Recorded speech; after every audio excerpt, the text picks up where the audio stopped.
start that.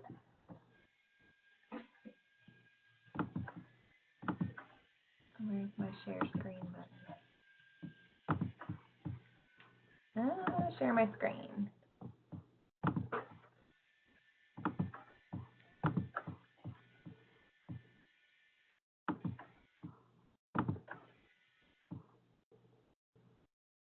All right. Go ahead and type yes if you guys can see my screen and the slideshow.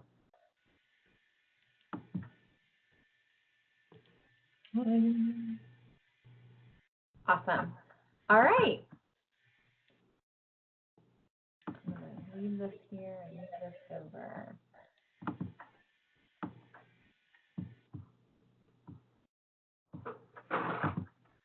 Okay. So welcome to our first monthly webinar this year for the 17-18 school year. Laura and I are sitting together in our office in Columbia, and we're going to go through all of this together, and then we're recording. So as soon as the recording is finalized, we'll post it to the bookshelf so you can go back and review should you need to.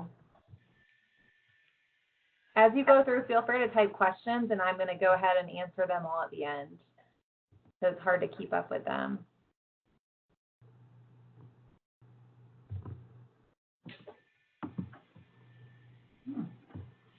Now my screen's frozen. Give me a minute. There we go. Okay, so we're just going to do some back to school reminders today. We're going to talk about transition updates for our transition audit, and then we're going to talk about the audit. Laura and I went to training a couple weeks ago, and we've got some good information for you. So our first reminder, accommodations and modifications. A lot of you guys are going back to school this week, next week, and the following week. Just make sure that you are sending your teachers notification of their students' accommodations before school starts. That's something that the state is going to be looking at when they come in and do an audit. So make sure that your teachers have that and signs that they're acknowledging they got those accommodations before your first day of school. And then obviously from the first day on, be sure that you have a tracking method and that you're documenting when students are provided those accommodations and modifications. For COSEF, Child Outcome Summary Form, make sure all your little kids that are moving in, if they're under 6 or around 6, maybe turned 6 over the summer, make sure that you're requesting the COSEF from their sending district. So if they're under 6, you need to complete an entry form unless they came with one. And if they turn 6 over summer or just right around the beginning of the school year, make sure that you do an exit form unless the sending district sent you one. You can also request those because sometimes they forget to send them. But that will really help us next spring when we're going through our Child Outcome Summary report, and I won't have to come back to you and ask you to get those documents together. And just remember, as you enter the COSEF in, that little chevron, that little flag will pop up now for any new students you enter. I added that last spring, I think. Yeah, yep. So that'll help give you a reminder, too, that you've done one and you need to do an exiter. All right.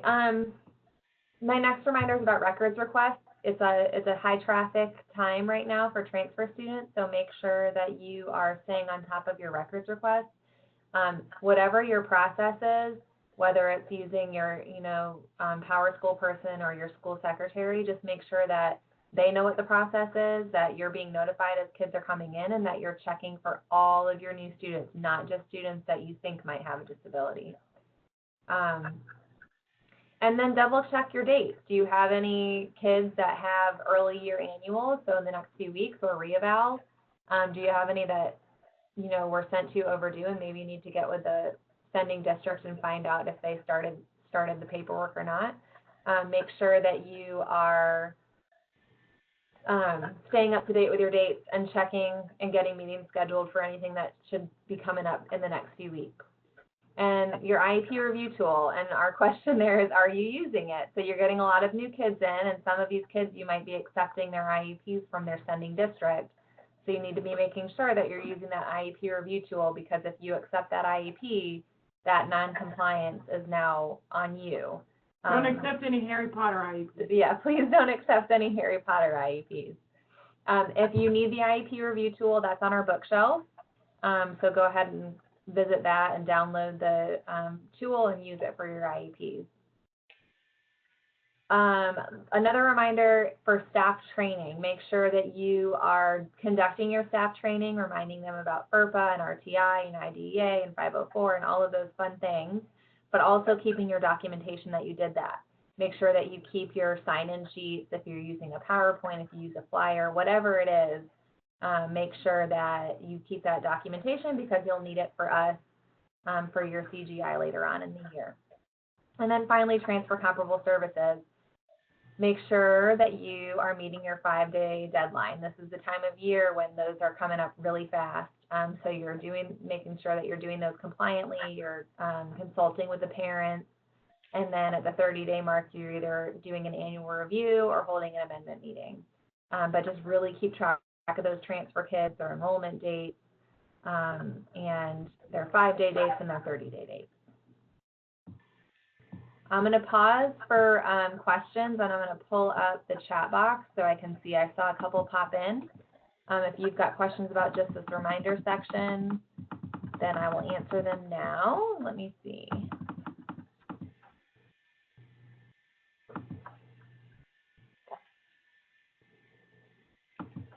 Elizabeth, I will answer your question about accommodations. Laura and I can answer that for you privately. 504 webinar was not recorded because it had live Enrich in there, and that's not allowed.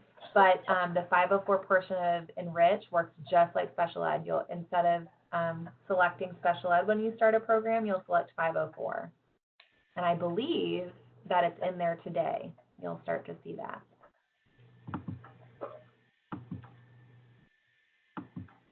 The COSEF form is when you're on the programs tab, you can find the COSEF forms through Add Action. It's kind of towards the upper right-hand side.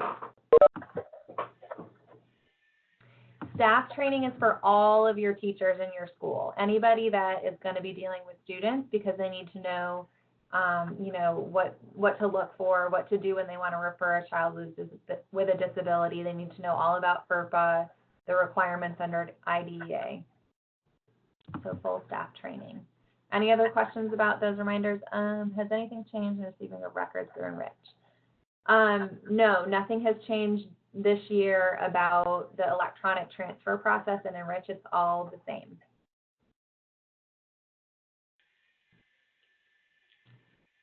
I don't know that we have a FERPA document. I can check though. Let me make a note.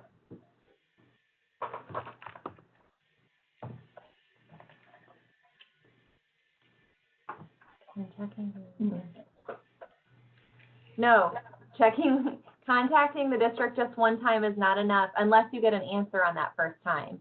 You need to keep contacting them until you get an answer from them. Thank you, Valerie. Valerie pointed out there's a PowerPoint available for FERPA on the Google section of the bookshelf. We have to send some things out anyway, so I can send that out.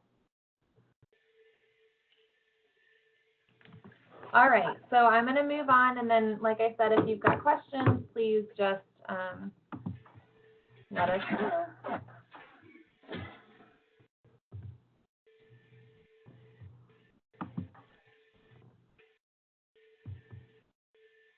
All right, so I'm going to let Laura talk a little bit about transition. She's got some new information hot off the presses. Hot off the press from research to practice. So I sent out an email about this and added some checklists and stuff. But just a reminder that any transition IEPs you do from this point on, they all must include an independent living skill, you know, per the email that I sent. And those checklists will help you define what they may look like. Traditionally, before, you would have thought of the independent living skills for, you know, our intellectually disabled students, but the state is saying that it should include students with, you know, LD or other disabilities, because everybody needs those independent living skills. So it could be things like balancing a checkbook, knowing who to call, you know, to make a doctor's appointment, things like that. But look at those checklists and those things, as they give some really good ideas. All that's been updated and on the bookshelf. I also updated our cheat sheet that we had given you last spring when we did the training. with the screenshots for Enrich, so that's all updated as well. For our audit for the Transition 13, the state is only going to pull and request students who are 16 years and older. Even though we address transition at 13, they only want to see students who are 16 years and older. So what we're asking, we have to submit 40 IEPs to the State Department. So we need 5 of your best indicator 13 IEPs by August 11th. And those will all be submitted via the Let's Work Smart portal. I think, Emma, you put the link up already, didn't you? So I haven't sent that out yet, but yes, the submission is in the portal, and I'm going to set it to active today. So if you can't already see it, you'll be able to see it and turn those names in. Okay, so one of the questions is, if all of our 5 IEPs are transition, can we submit the same 5 for both requirements? No. So if you're talking about for the general audit and then the transition audit, indicator 13, they need to be different students. So, and we'll talk a little bit more about the requirements of the kids you send for the general audit in a minute. If you don't have students who are 16 years or older, then you don't need to worry about submitting them. So it'd only be students who are 16. If you don't have 5 and you only have 2, then send us 2. Okay, so it's going to depend on the number you have. This is, obviously going to affect our high schools more than our middle schools. But if you happen to have a 16-year-old that's in middle school, send that. If you don't have any, you don't have to worry about sending us any. Elizabeth, to answer your question, you and the Greenville transfers will work a little bit differently. We'll ask you for names first, and then we'll ask you to email us the PDF because we don't have direct access to your kids until they're all the way in Enrich. Correct. Any other stuff about transition? Do you guys have questions for Laura about transition? I still think we're in great shape. I know a lot of the independent living skills won't be focused on these ones submitted, and that's okay. We don't expect you to, hurry up and hold all these meetings by August 11th. Just submit what you think are your top 5 right now. The portal is the Let's Work Smart portal. I will send you a link to that, and I will send you, you'll get an email with credentials as well. We'll need to send that to all of our things. All our new schools and coordinators. I'm making a note now. Okay.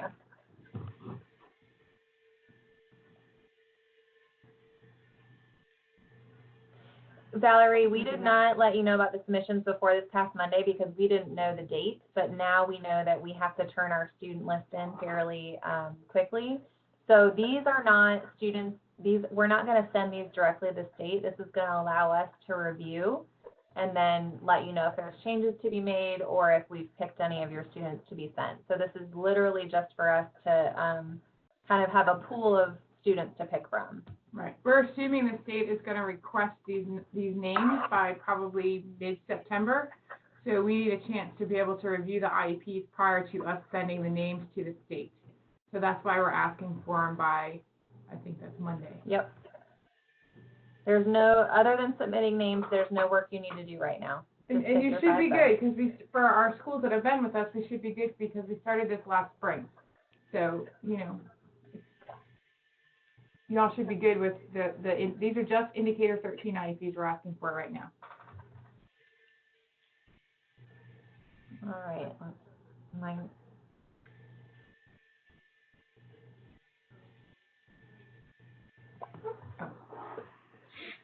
Valerie, if you can get them done before August 11th, otherwise just submit what you have.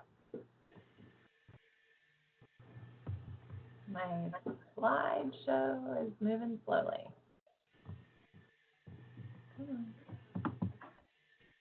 And just to clarify that, the independent living skills was new information from the state, so, I'm not so worried if we don't have it in every IEP we submit, because it was just told to everybody in their August research to practice, so. It will probably be an issue, but I don't think it's just going to be an issue for all of us. So from this point on, start addressing it. All right. So our big audit is going to be November 13th through November 16th. It's probably going to go past November 16th just because the nature of our district is statewide. They're going to have to go, to all the schools that they want to see, which may be statewide. So there's a good chance it's going to go past November 16th, but they're actually going to be on site with us reviewing files that week of November 13th. The good news is that we can choose our students, so they're not going to give us a list of names. We actually get to choose our best and send them our best, which is great. So what we'd like you guys to do is, again, submit your top 5 IEPs by August 11th through the portal. And that will include, just to keep in mind, that could include contact with those students' parents. So if you've got a student that has an awesome IEP, but a parent that's kind of explosive, I would rethink submitting that student. Let's see what else. They're going to collect staffing licensure, so please start collecting that. We're also going to post a form that we need you guys to fill out in the portal that will include all of your staffing, like your speech teachers, your special ed teachers, your OTs, and that's going to be turned into us by September 5th through the portal. We have not posted that in there yet, so you won't see that yet, but it will be in the next day or two. And then the policies and procedures is something that we have to turn around and submit to them by September 1st. So there are some changes coming because they gave us a rubric and we realized that there are some things that we needed to add to our policies and procedures. But please draft based on the policies and procedures you have right now, so that when we get our changes approved by our attorney, you can turn around and copy and paste what you've got into the new document. It should not be a lot of changes. I also posted a new rubric for the policies and procedures that we're going to use to review yours on the bookshelf. So check that out. It's right at the top underneath policies and procedures, and it will give you a really good guide on what you need to make sure you include in yours. Well, lots of questions. Let's see. This will include our new schools, even our transfer schools. That was a question. So you will also have to submit.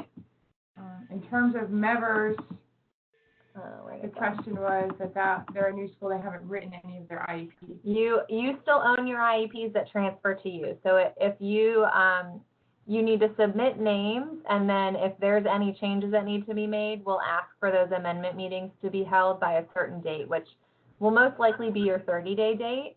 But, you know, just keep in mind that all your transfer kids, whether you're a new school or not, you own those IEPs when you accept them. And, you know, unless you have an amendment, you need to change them. Whatever non-compliance is in there is yours. Elizabeth, the form, what form are you referring to?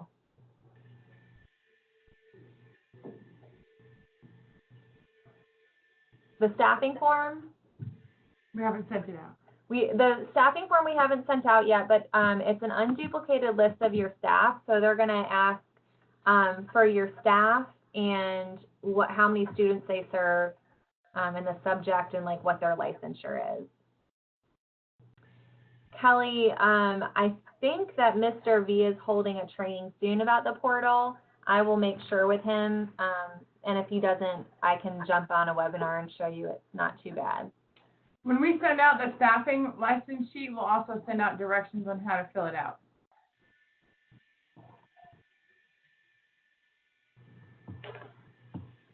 So right now, the big focus for you guys should be getting your top 5 IEPs for the general audit. Oh, and so let me talk a little bit about those people.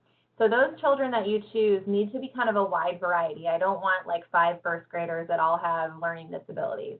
The state's going to tell us, no, we can't do that. They want kind of a wide sample. So pick, you know, throughout your grade levels and throughout your disability categories, try to get a really good representation of those. And I know that's hard to do with just 5, but don't, you know, just really try not to give us all the same kind of kids. And if you have more than one special ed teacher, send some from, you know, multiple teachers, not the same teacher. Yeah, that's another good point. So focus on those 5 for the general audit, 5 for the transition audit, and then, you know, you should be doing this anyway, but make sure you're starting to collect your staffing licenses and make sure everybody is current and valid, and then be drafting your policies and procedures. I just want to give you a heads up, because this is due to the state on September 1st. As soon as we have our new template, we're going to expect you guys to be able to turn around and hand us policies and procedures that we can review. We still have not found out from the state whether they're going to look at 39 policies and procedures or 6 policies and procedures from the schools that they're visiting, or if they just want one district document. So we're hoping to find that out this afternoon, which will give us a little bit more guidance. But we need you guys to be able to turn those around really quickly. So please start or finish drafting them now, because they really should be in place by the time school starts anyway.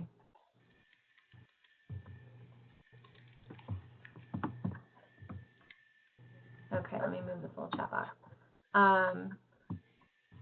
So like I said, collect your staff certifications, prepare your school staff for possible interviews. If you have a student selected and they're on site at your school, they're probably going to ask that general ed teacher about the accommodations and what they think the IEP means. So start prepping your staff for that.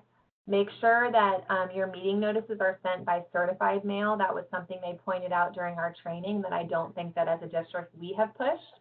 But they're saying that, you know, if you're sending a meeting notice by mail, it should be certified mail, because otherwise it could be going to a dead address somewhere. Another point that we learned was that calculators listed as in assistive tech in the special factors, which is something also that we have not pushed. So if you're submitting IEPs to us and we review them, just know that we're going to ask you to put calculator in the special factors if you've got that as an accommodation. Make sure that you have a separate removal justification statement for each discipline. So if they're being removed for speech and reading services, the state wants to see a removal justification for each of those, not just one blanket statement. And be specific in how it impacts them in the general education classroom. Not just that they need small group, but why? Why are they having to be removed? Be specific about that. Make sure that you're amending IEPs correctly. This is something that they said that almost every amended IEP they've had to flag because it hasn't been done correctly. Mostly it's with the services.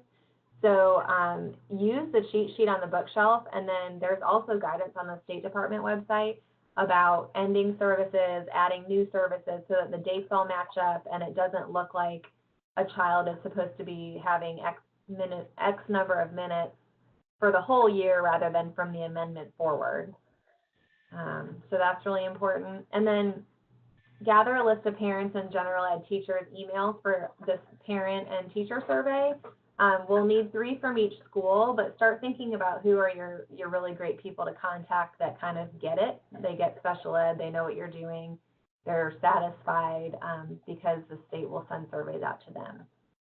We have not set a date for that or a submission in the portal, just something to think about. Questions about what you can start doing right now?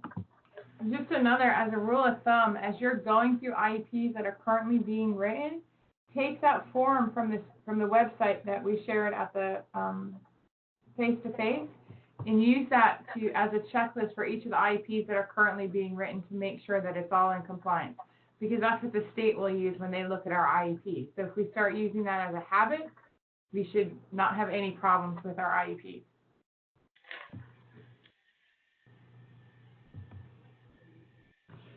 Okay, so for our schools that are directly involved with the audit, so that means that either you're a school that has been chosen for an on-site visit, or a few of your teachers, I'm sorry, not your teachers, your students have been chosen for the actual file audit. We're going to have a face-to-face training for you on Wednesday, September 20th from 10 to 2 here in our Columbia office. I would go ahead and plan on attending that date, and then that way it's on the calendar, and if we have to tell you don't worry about coming, then great, you've got a free day. But go ahead and write down that date now, and we will let you know as soon as we've picked schools and students, and they're approved by the State Department. So if you want to start sending bribes now for us not to pick your school, that would be good. Just kidding. And that's it. Does anybody have questions about what we've gone over today?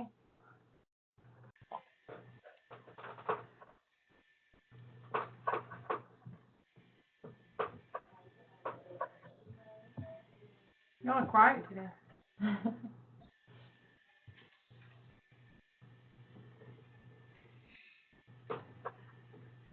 If you want to get a head start on your staffing license, the form is on the state website for their audit, in their audit section.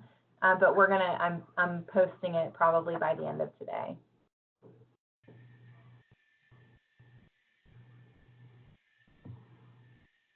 Any questions?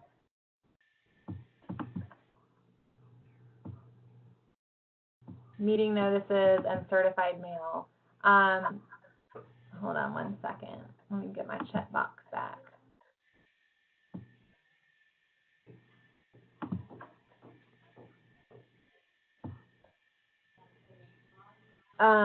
Okay, so Elizabeth, your question stopped coming through before.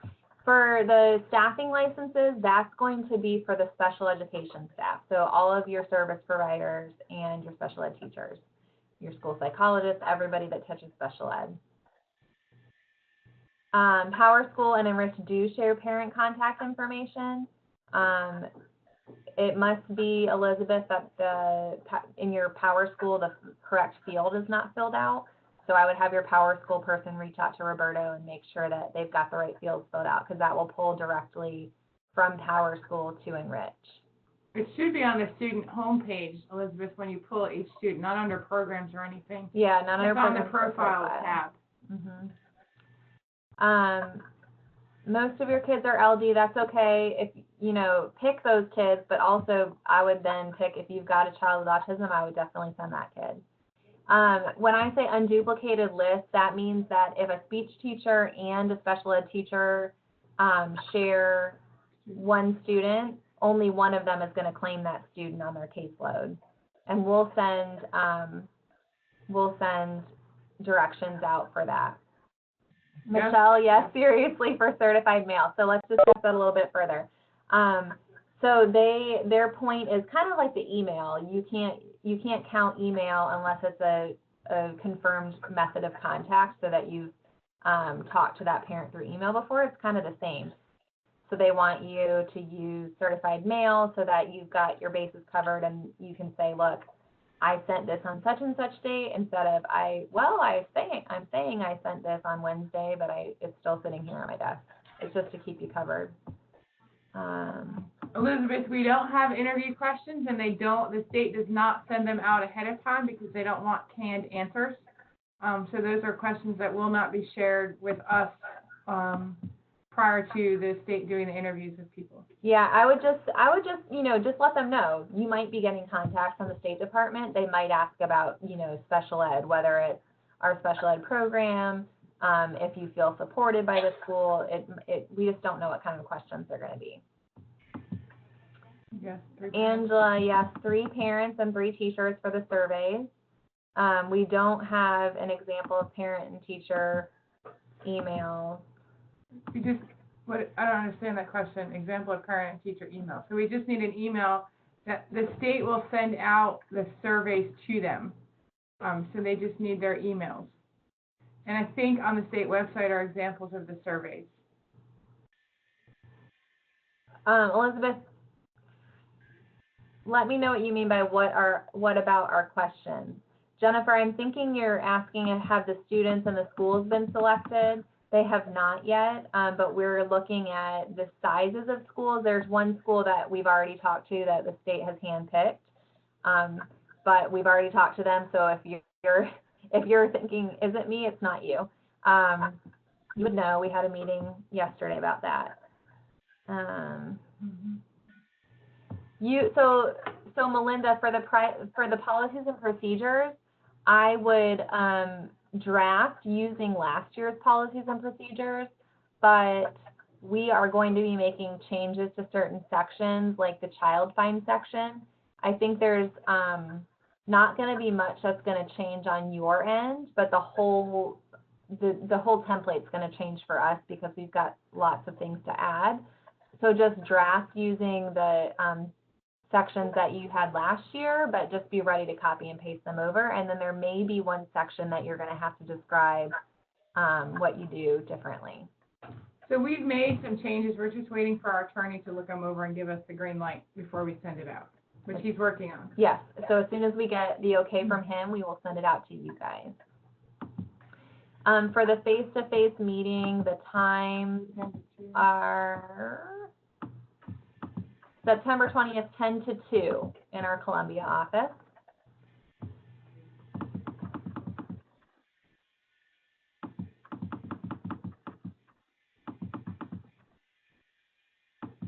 So Elizabeth, have we answered those questions now?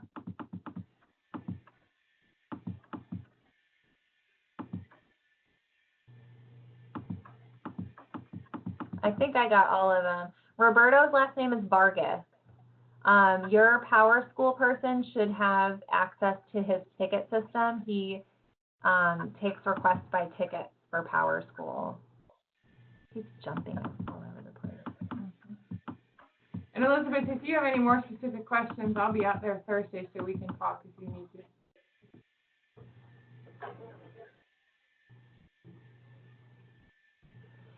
Jennifer, if you get a confirmation from a parent, like you send one meeting notice out and they confirm, as long as you've got that in writing, you're covered. But the state really is looking for 2 solid forms of meeting notice. And be sure you document in your contact log that that's what you did. And perhaps copy and paste the email, because that was one of the things they stated, was just saying emailed parent. They want a little more information and what that means. Angela, you don't have to mail an invitation as long as you have 2 formal attempts. A mailed invitation is not required, but you still have to have 2 formal attempts. Elizabeth, if you'd like to bring somebody to audit training, that's fine.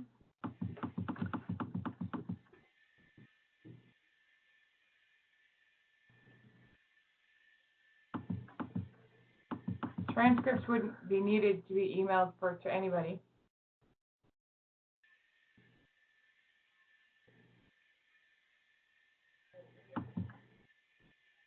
Jennifer, your question is you want us to upload emails and files. Oh, okay. So I think you're talking about the parent and teacher emails for the surveys or the confirmations. Gotcha, for meeting notice. If that's the way you have the parent confirming they're going to attend, then yes, upload the email into the file because the state's going to want to see that.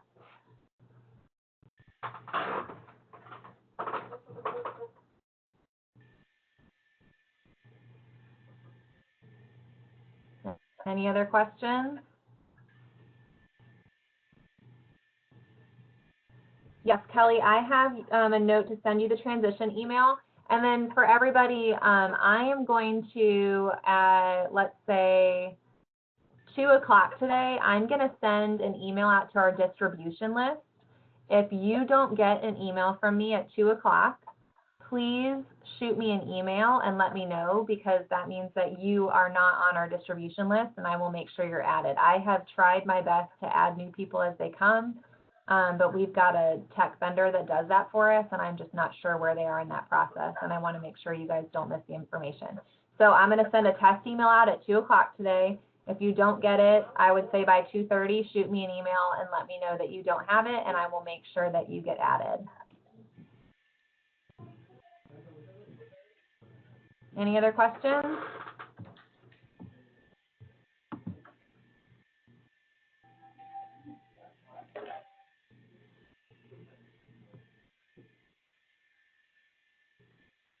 Thank you. You're welcome, everybody. Have a great day. And if you have questions, just please give us a call or email us, and we'll walk through it. And like I said before, as soon as the recording has finalized, I will post it to the bookshelf. And we will get through it. Yes, we'll get through it. It's going to be okay. And everybody have a great first day, because I know they're coming up soon. Yep.